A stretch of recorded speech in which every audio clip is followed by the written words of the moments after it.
Doğru söz, doğru fikir ürəyinizdən təqdiməşəsiniz dostlar, əziz izləyicilər. Hər birinizi salamlayıram.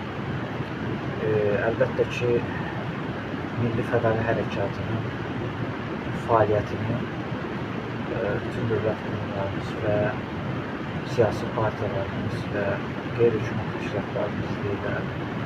Və çox qəribədir ki, bizim müstəqil şəkildə fəaliyyətimiz və bəzi məsələlərə, bəzi məsələlərə aydınlıq gətirmək və məhkəmədə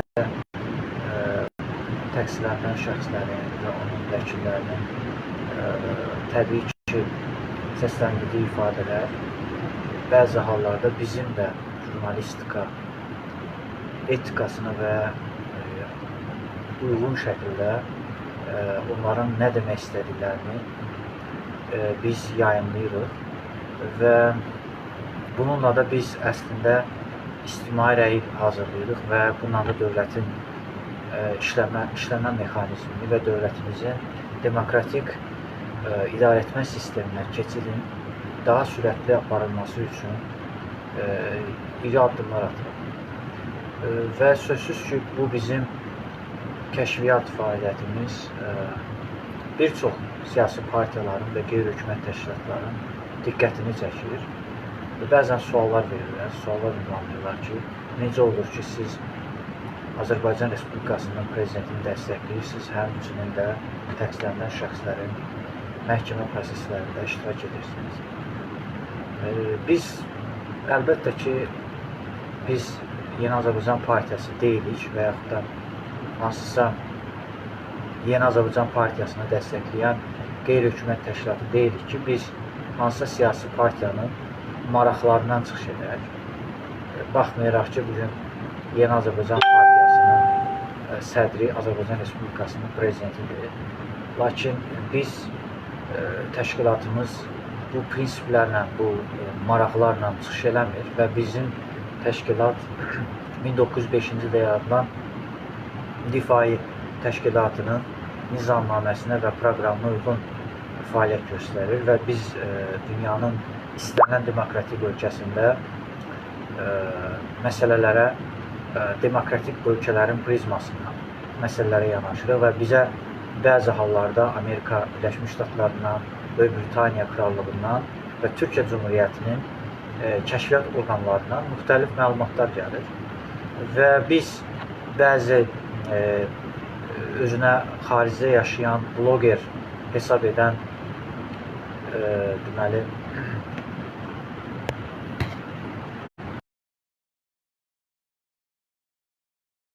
prokurorluq tərəfindən istintaq iş aparılan və onlar barəsində cinayət işi açılan təqsirlənən şəxslər kimi davranmırıq və biz heç bir halda təqsirlənən şəxslərə çevrilmək istəmirik.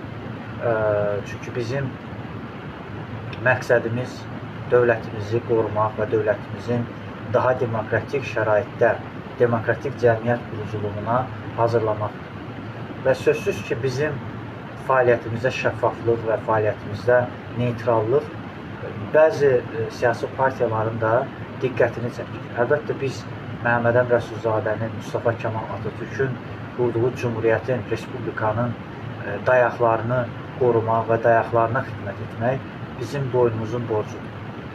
Biz ayrı-ayrı siyasi partiyalar kimi yalnız Heydər Əliyevin, yalnız Elçi bəyin dəst xəttini müdafiə eləmirik və bizim təməlimizdə və xidmət etdiyimiz prinsiplər Məhəmməd Əmin Rəsulzadənin qurduğu prinsiplərdir və bu prinsiplərlə milli təsamüt nəzəriyyəsinə söykənərək fəaliyyət göstərir.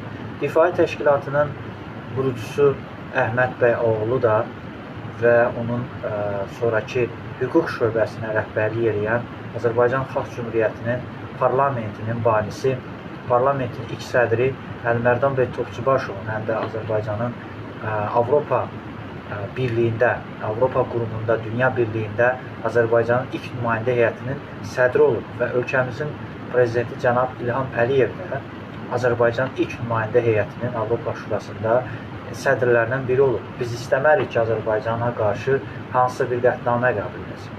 biz ölkə prezidentini bu istiqamətdə dəstəkləyirik və mən inanmıram ki, cənab prezident Avropa Şurasında Azərbaycana qarşı qətnamələrə qarşı hər hansı bir onların mövqeyini, daha doğrusu onların bu qətnamənin qəbul olunmasına razılaşsın.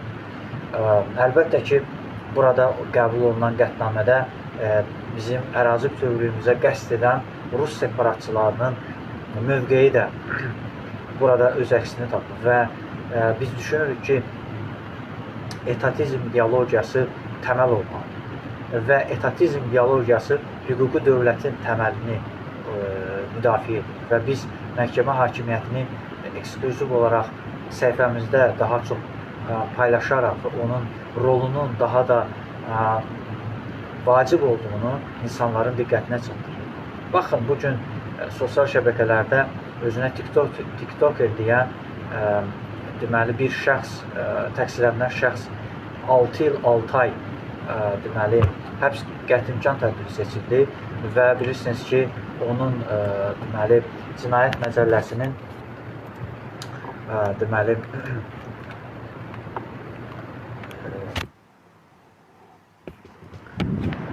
istəyirəm burada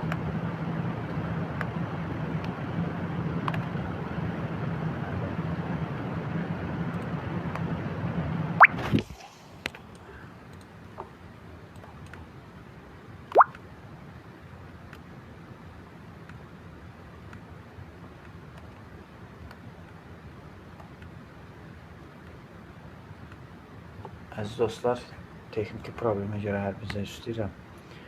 Deməli, burada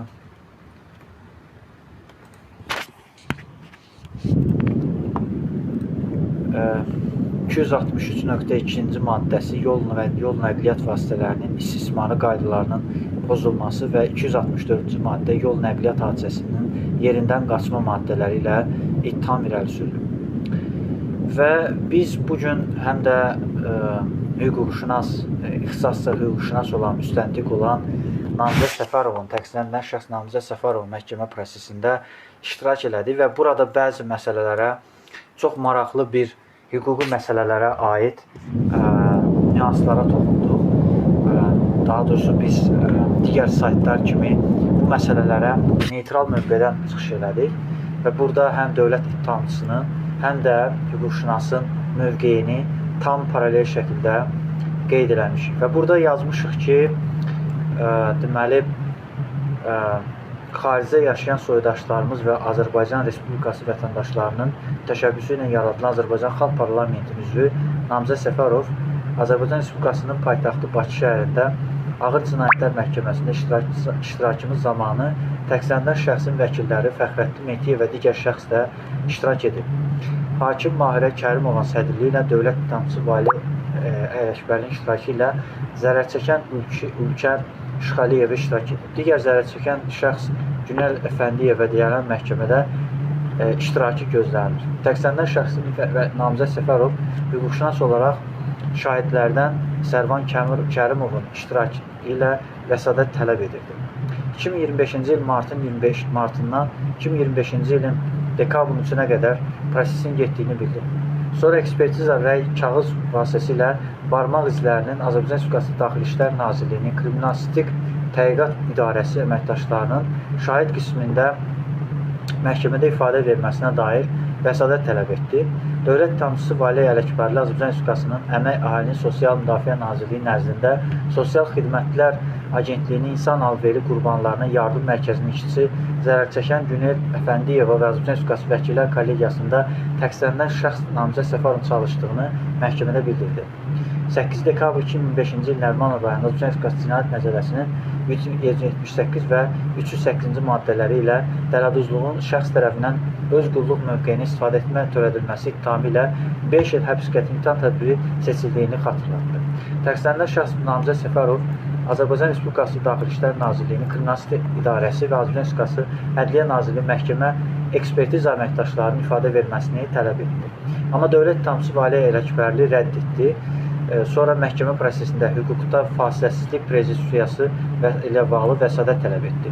Azərbaycan Respublikasının Cinayət Prosedural Məcəlləsinin 145-ci maddəsi olan sübutların qiymətləndirilməsi ilə bağlı vəsatət tələb etdi. Yenə dövlət ittihamçısı Valeh Ələkbərli rədd etdi. Məhkəmə 30 iyul 2026-cı il saat 5-də təqsirləndirilən şəxs vəkili tədbir iştirakçılarından qapalı keçirilməsinə dair vəsatət tələb etdi. Əziz dostlar, biz insanlara bu hüquq şuurunun daha da inkişaf etməsi, xüsusilə bugün 2 iyul 2026-cı il həm də polis günüdür və bu barədə Daxili İşlər Nazirliyinin 102 xidmətinə də zəng elədik və təbriklərimizi polis əməkdaşlarımıza bildirdik. Lakin biz xüsusi qeyd eləmək istəyirik ki, biz etatizm ideologiyasına və demokratiyanın təməllərinə xidmət etməyimiz həm də ondan qaynaqlanır ki, biz hər bir məsələdə şəffaflığın, obyektivliyin tərəfdarıyıq və biz heç bir siyasi partiyanın tərəfdarı deyilik. Biz qanunun tərəfdarıyıq və biz qanuna itaət edən, qanunlara xidmət edən, konstitusiyaya itaət edən və konstitusiyaya əməl edən təşkilatlardan biririk.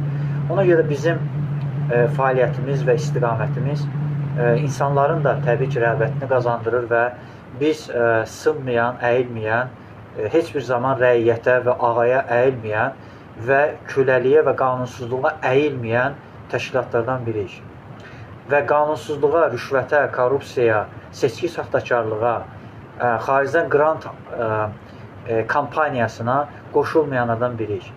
Yer gəlmişən sabah saat 14:30-da təqsirləndirilən şəxslərdən Azərbaycan Respublikasının Almaniya Federasiyasındakı müstəqil internet saytı olan Meydan TV-nin işi ilə bağlı məhkəmə prosesində iştirak edəcəyik. Əlbəttə ki, bu məhkəmə prosesində sözsüz ki, məhkəmə prosesinin daha şəffaf və daha obyektiv şəkildə prosesin baş verməsi üçün biz də əlimizdən gələn təbliğatı aparacaq və əlbəttə ki, prosesdə iştirak etməyimiz də müəyyən prosesə təsir etmə mexanizmimiz və təsir etmə imkanlarımızı da artıracaq.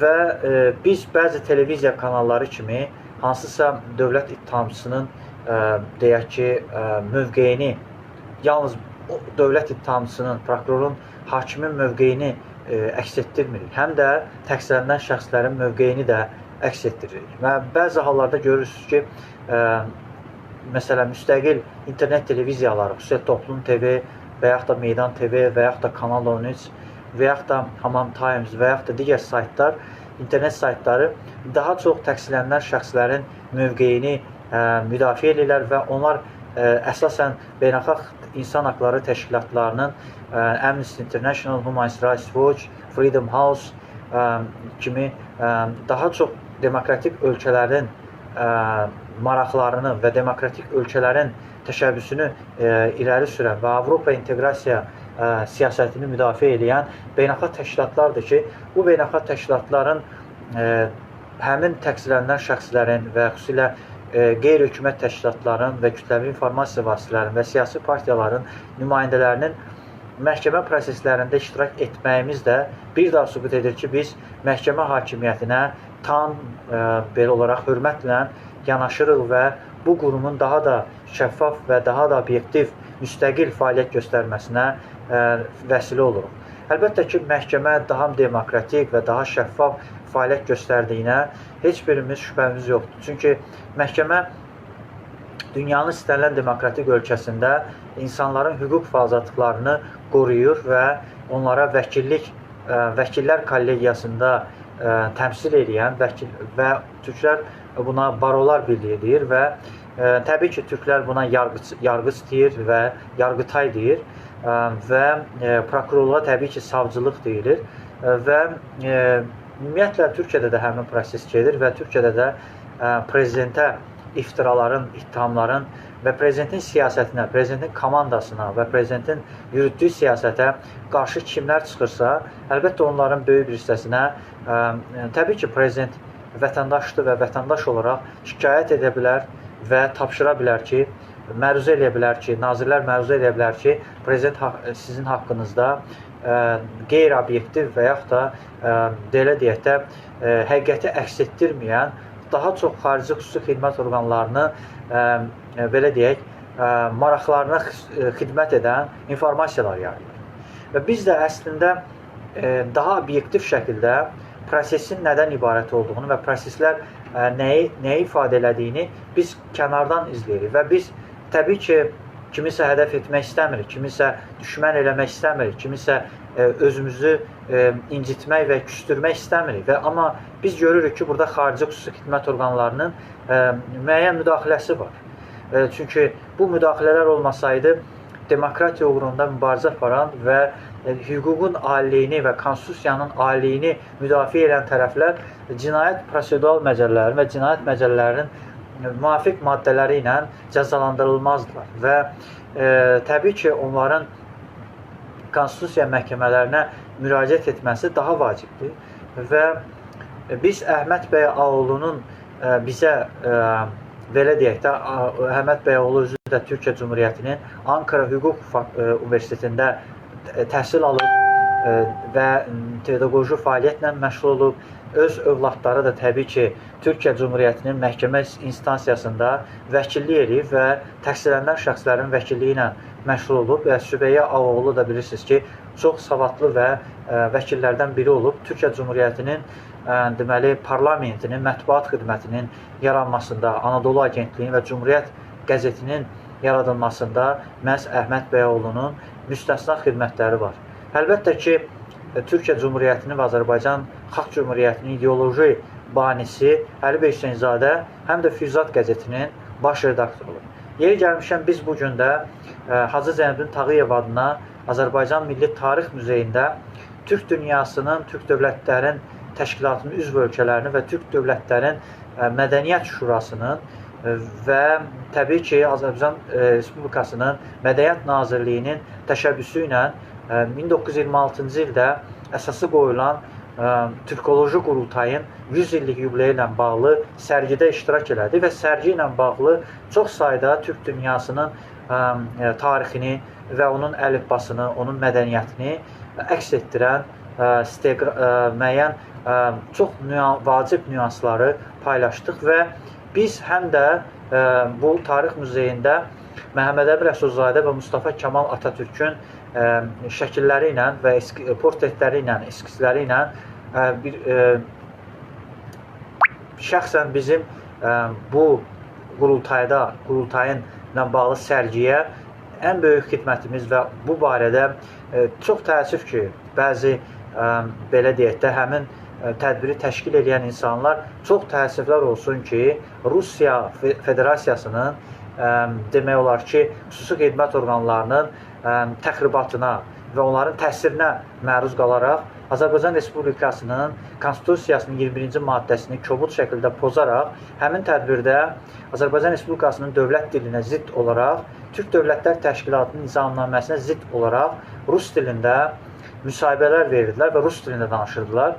Bu bizim üçün də bir eksperiment oldu və biz bu eksperimentləri də insanların diqqətinə özümüzə borc bilərək çatdırmaq istəyirik. Və ümumiyyətlə biz hesab edirik ki, hər hansı bir qanun pozuntusu varsa, bu qanun pozuntusunu məhz Əhməd bəy Ağoğlunun dəstək xəttində və Difai Təşkilatının dəstək xəttində bunu siz insanların diqqətinə çatdırmalıyıq. Biz heç bir kəsin, heç bir qurumun qanun pozuntularına yol verməməyə çağırırıq. Ümumiyyətlə, vətəndaşın vergisi ilə formalaşan, vətəndaşın səsi ilə seçilən prezident, parlament, bələdiyyə orqanlarının da qanunlara əməl etməyə çağırırıq və düşünürük ki, cənab prezident bu illər ərzində Azərbaycan Respublikasının konstitusiyasına əməl edib və konstitusiyanın pozulmamasına çalışıb və konstitusiyanın pozulmamasına dair sərəncamlar verib, fərmanlar verib və parlamentə qanun layihələri təklif edib. Və əlbəttə ki, parlament böyük oxunuşla qanunları təsdiqləyib.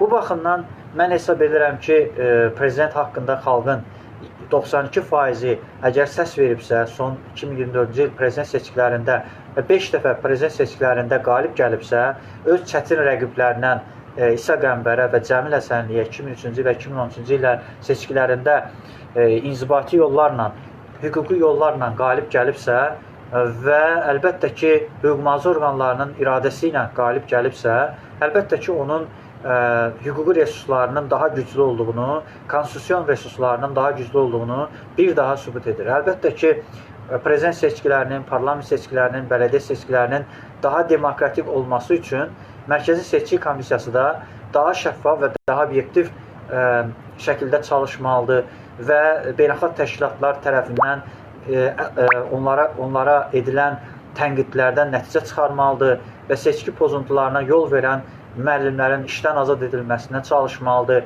Çox sağ olsun ki, Elmi Təhsil Nazirliyi bu işin öhdəsindən gəlir və hörmətli nazirimiz dəfələrlə seçkiləri saxtalaşdıran müəllimləri işdən azad edib, onlara töhmətlər verib və təbii ki, bizim bugün təqsirlənilən şəxslərin, deyək ki, jurnalistlər böyük bir hissəsi bu məsələləri işıqlandırıblar, bu məsələləri insanların diqqətinə çatdırıblar. Ona görə də biz jurnalist olaraq insanlara onu çatdırmaq istəyirik ki, heç bir halda qanun pozuntularını işıqlandırmaqdan qorxmayın və qanun pozuntularına, cənab prezidentin həmişə dediyi kimi, mənə siqnal verin və bu siqnalları elə verin ki, insanlar həqiqətən mən düşünürəm ki, prezidentimiz bizim çıxışlarımızı izləyir və bizim siqnallarımızı eşidir. Əlbəttə ki, eşitməsəydi, bugün Avropa Şurasının üzrə komissiyasının prezidenti ilə Van der Leyen ilə görüşməzdi. Əlbəttə, bu görüşün də demokratik dünya üçün Azərbaycanın 1918-20-ci illərdə qurucu babalarımıza böyük mənada qayıdışdır.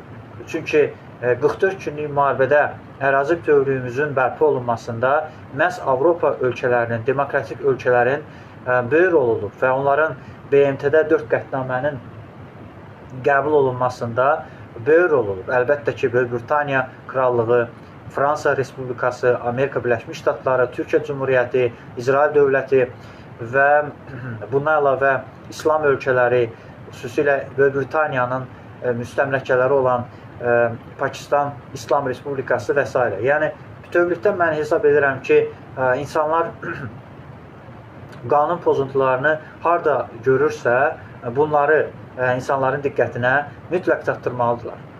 Və bəzi hallarda polis haqqında qanunu pozan və yaxud da deyək ki, vəzifə səlahiyyətlərini aşan şəxslər var və onları da təbii ki, Daxili İşlər Nazirliyi Daxili İstintaq İdarəsi cəzalandırır və onların barəsində işdən azad edir və onların təbii ki,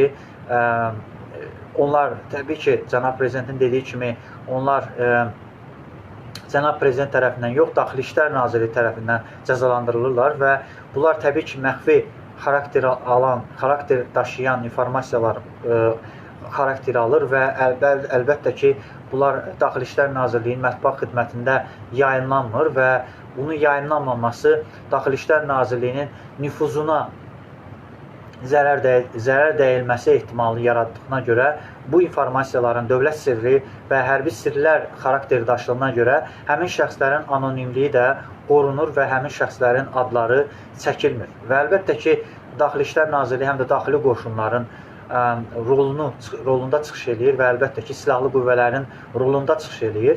Çünki Daxili İşlər Nazirliyində əmir komuta zehniyyəti var və əlbəttə ki, burada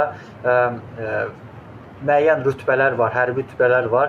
Bu hərbi rütbələrdə təbii ki, hərbi nizam-intizama dayanaraq fəaliyyət göstərir və ona görə də vətəndaşlarımız bu məsələlərdə diqqətli olsunlar və Daxili İşlər Nazirliyi haqqında dezinformasiyalar yayılan və Daxili İşlər Nazirliyinin Daxili İstintaq İdarəsinə məlumatları verməyən və Dövlət Təhlükəsizlik Xidmətinə bu məlumatları verməyən insanlar bu informasiyaları sosial şəbəkələrə yaymasınlar. Çünki onların özlərinə də Daxili İşlər Nazirliyi xəbərdarlıq edə bilər və yaxud da Daxili İşlər Nazirliyi əməkdaşları vətəndaşların şikayəti əsasında onlara cinayət işi açılması üçün məhkəməyə müraciət edə bilər və əlbəttə ki, belə hallar baş verə bilər. Daxili İşlər Nazirliyi də əməkdaşları da vətəndaşdır və vətəndaş kimi onun da hansısa formada məhkəməyə müraciət etmə və məhkəməyə şikayət eləmək hüququ var.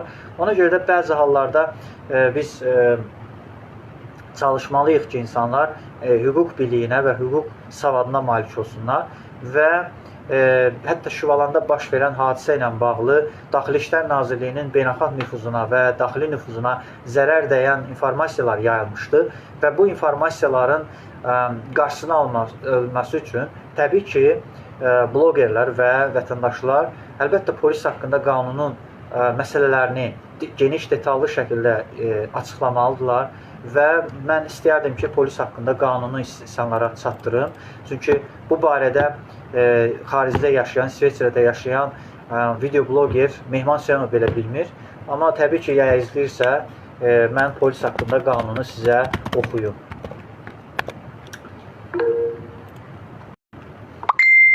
Polis haqqında qanunda yazılır ki, Azərbaycan Respublikası İcra Hakimiyyətinə mənsub olan vahid mərkəzləşdirilmiş hüquq-mühafizə orqanı polis deməkdir. Polis əməkdaşı polis orqanlarında müəyyən vəzifə tutan və bu qanunla müəyyənləşdirilmiş səlahiyyətləri həyata keçirən dövlət qulluqçusudur. Tutulma Azərbaycan Respublikasının qanunvericiliyi nəzərdə tutulmuş hallarda qaydada şəxsin azadlığını qısa müddətdə məhdudlaşdırmaqla və müvəqqəti saxlanılma yerində saxlanılması deməkdir. Həbs inzibati xətanın törədilməsinə dair inzibati tənbeh kimi və qətimkan tədbirinin seçilməsi barəsində Azərbaycan Respublikası Cinayət Prosedral Məcəlləsində nəzərdə tutulmuş hallarda və şəxsin azadlığının müvəqqəti məhdudlaşdırmaqla müvafiq həbsdə saxlanılma yerində saxlanılmasıdır. Fiziki qüvvə insan əzələlərinin gerilməsi nəticəsində yaranan güc vasitəsilə mexaniki təsir göstərmə qabiliyyətidir. Xüsusi vasitələr dəyənəklər, əl-qolu bağlama, elektroşok vasitələr, xüsusi təyinatlı gözəl yaşardıcı qazlar, rezin güllələr, su atan vasitələr, nəqliyyatın məcburi dayandırma vasitələri Azərbaycan Respublikasının qanunları müəyyənləşdirilmiş digər xüsusi vasitələrdir.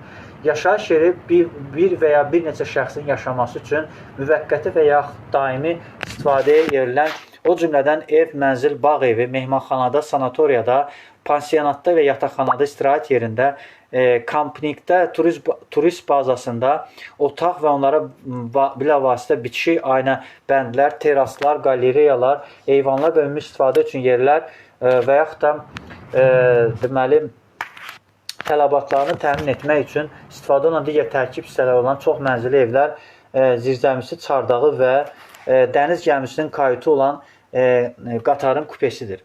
Polis haqqında qanunvericilikdə Azərbaycan Respublikasının Konstitusiyasından, digər normativ aktlardan və Azərbaycan Respublikasının tərəf çıxdığı beynəlxalq müqavilələrdən ibarətdir. Yəni, bilirsiniz ki, Daxili İşlər Nazirliyi, polis, həm də Interpolun adlı beynəlxalq təşkilatının, polis təşkilatının da üzvüdür. Polis təyinatı vəzifələri Azərbaycan Respublikasında polis təyinatı insan həyatının sağlamlığını, hüquq və azadlıqlarını, dövlətin, fiziki və hüquq şəxslərin qanun mənafeylərini, mülkiyyətini hüquqa zidd əməllərdən qorumaqdan ibarətdir. Polisin əsas vəzifəsi ictimai qaydanı qorumaq, ictimai təhlükəsizliyi təmin etmək, cinayətlərin və digər xətaların qarşısının alınması üçün tədbir görməkdir. Yetkinlik yaşına çatmayanların hüquq pozuntularını qarşısının alınması istiqamətində fəaliyyət göstərməkdir. Və bu, təbii ki, burada 17 hissədən ibarətdir. Burada həm də yol hərəkəti qaydalarına və hərəkət təhlükəsizliyinə riayət olunmasına nəzarət etmək. Bilirsiniz ki, Dövlət Yol Polisi və Yol Patrul Xidməti bu işə nəzarət edir. Və bu da Bakı Nəqliyyat Agentliyinin, Azərbaycan Respublikası Yerüstü Nəqliyyat Agentliyi ilə Daxili İşlər Nazirliyinin ortaq bir qurumudur. Deməli, 16-cı bölümdə yol hərəkəti təhlükəsizliyinin təmin edilməsi üçün tədbir görməkdir. 17-ci bölümdə yol hərəkəti və onun təhlükəsizliyinin göstəricilərinin vahid dövlət uçotu sistemini təşkil etmək sayılır. Polisin fəaliyyəti prinsipləri nədən ibarətdir? Polis insan vətəndaş hüquqlarına, azadlıqlarına hörmət, qanunçuluq, humanist təkbaşçılıq prinsiplərinin əsasında fəaliyyət göstərir. Polisin fəaliyyətinin əsas istiqamətləri ictimai qaydanın qorunması və ictimai təhlükəsizliyinin təmin edilməsi və cinayətlərin, digər xətaların qarşısının alınması və açılmasıdır. Yol hərəkəti təhlükəsizliyinin təmin edilməsidir. Polis fəaliyyətinə aşkarlıq 6-cı maddədə öz əksini tapıbdır.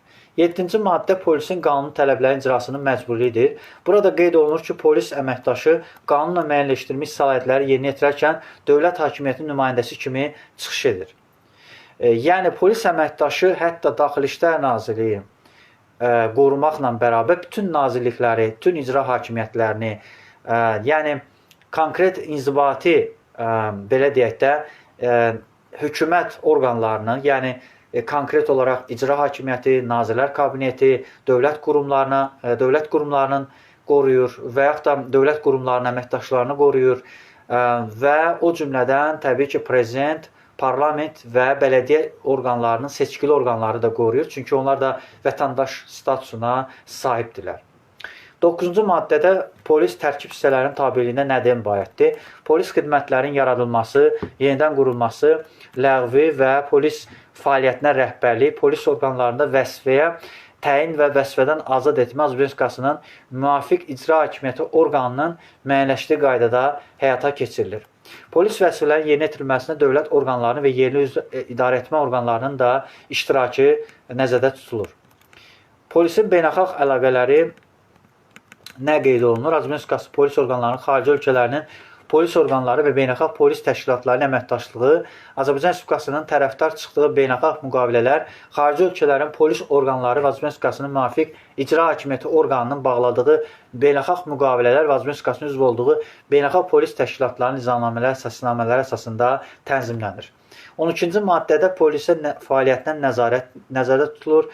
Bu qanunun müddəalarının icrasına idarə daxili və idarə kənar nəzarət həyata keçirilir. Polis əməkdaşının səlahiyyətləri nədən ibarətdir? Bir, polis əməkdaşının ümumi vəzifələri hazırlanan cinayət və hüquq pozmalarının qarşısını almaq, təxirəsalınmaz işlər tədbir görməkdir. Cinayət və digər hüquq pozmaları törətmiş şəxslərin tutulması və polisin ölməsinə gətirilməsi bağlı tədbir görmək. Yəni, ayrı-ayrı polis şöbələrinə, polis maşınları vasitəsilə vətəndaşlar hansısa qanun pozuntularına yol verərsə, onların antikonstitusiyon addımlarının qarşısını almaq polisin hüquqi vəzifəsidir. Üçüncü hissədə cinayət baş verdiyi hadisənin yerinin mühafizəsini təşkil etmək və şahidlərin müəyyənləşdirməsi üçün tədbir görməkdir. Yəni, burada izahatlar da yazılır. Vətəndaş şikayətçi tərəfdə ifadəsi yazılır şəkildə və bununla da əgər gərəkirsə, hansısa cinayət xarakteri daşımırsa, təbii ki, həmin vətəndaş izahatla sərbəst buraxıla bilər. 5-ci hissədə tutulmuş və həbsə alınmış şəxslərin hüquqlarının qanun mənafeylə pozulmamasına təmin etmək. 6-cı təbii fəlakətlər, qəzalar və digər fövqəladə hallar baş verdikdə insanlara əmlakını xilas etmə tədbirlərində iştirak etmək. 14-cü maddə ictimai qaydanın qorunması və ictimai təhlükəsinin təmin edilməsi polis əməkdaşının vəzifələrindən biridir. 15-ci maddə cinayətin və hüquq pozmalarının qarşısının alınması və polis əməkdaşının əməkdaşının vəzifələridir. Burada birinci cinayətin hüquq pozmanın qarşısının alınması, ikinci cinayətin və digər hüquq pozmalar haqqında daxil olan ərizələrin, məlumatların qəbul edilməsi, qeydiyyatdan keçirilməsi və qanunvericiliklə ilə müəyyənləşdirilmiş qaydada tədbirlərin görülməsi nəzərdə tutulur. Burada dostlar, deməli bu maddələr biraz xeylidir. Bu hardasa mən sizə deyim, deməli 40 maddədir və 40 maddənin sonuncu hissəsini sizə oxuyum. Polis fəaliyyətinin maddi texniki təminatı nəzərdə tutulur. Burada polisin maddi texniki təminatı qaydasını, normalarını Azərbaycan Respublikasının müvafiq icra hakimiyyəti orqanı müəyyənləşdirir. İkinci, Azərbaycan Respublikasının polis orqanlarının müəyyənləşdirilmiş normalar əsasında xüsusi geyim forması, odlu silah, döyüş sursatı, xüsusi vasitələr, texnika və xüsusi təchiz olunmuş nəqliyyat vasitələri təmin edilirlər. Və üçüncü, xüsusi geyim formasının nümunəsini Azərbaycan Respublikasının müvafiq icra hakimiyyəti təsdiq edir. Və dördüncü, polis qurumlarına xidmət binalarının Azərbaycan Respublikasının müvafiq icra hakimiyyəti orqanları dəmir yolu və hava və nəqliyyat su nəqliyyat obyektlərində müvafiq nəqliyyat idarələri əvəzi ödənilmədən verilirlər. Deməli, 28 oktyabr 1999-cu il Azərbaycan Respublikasının 3-cü prezidenti Heydər Əliyev qeyd edib, qanun qəbul edib. Dostlar, belə mən hesab edirəm ki, geniş şərhə ehtiyac yoxdur və əlbəttə ki, biz bunu mütəmadi olaraq insanların diqqətinə çatdırmaq istəyirik ki, dövlət bayrağıdır, dövlət himnidir, dövlət gerbidir və konstitusiyada əlbəttə ki, bunlar hamısı çox müqəddəs, ülvi sayılan, deməli, bu gördüyünüz konstitusiyadır və bunlar hamısı hüquqi sənədlərdir və bu hüquqi sənədləri qorumaq bizim vətəndaşlıq borcumuzdur.